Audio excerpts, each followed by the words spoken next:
শান্তির Nobel peace prize হাতছাড়া হয়ে গেল ট্রাম্পের। হ্যাঁ, ঠিকই শুনেছেন বন্ধুরা। নোবেল তুমি কার? নোবেল বলে শুধু টেরিফ লাগালে হবে, মানুষের জন্য কিছু করতে হবে।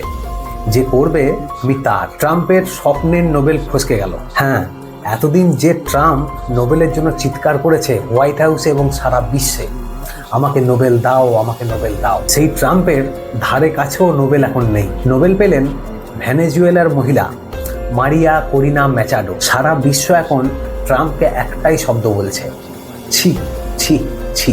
লোভ মানুষের সব অহংকার শেষ করতে পারে, শুধু মিথ্যাচার আর মিথ্যাচার।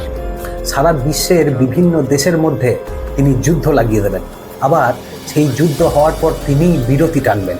শুধু হিরো হওয়ার ধান্দা। এই নোবেল না পাওয়ার ব্যাপারটা আমাদের বাংলা ভাষায় বলে জাস্ট হুড়কো ভরে দেওয়া। এরপর গোটা বিশ্ব ট্রাম্পের দিকে তাকিয়ে ডোনাল্ড ট্রাম্প বলবে না, বলবে কার্টুন ট্রাম্প। ভাই আমার শূন্যের দিকে তাকিয়ে চিন্তা করছে, কেন নোবেল পেলাম না। কার্টুন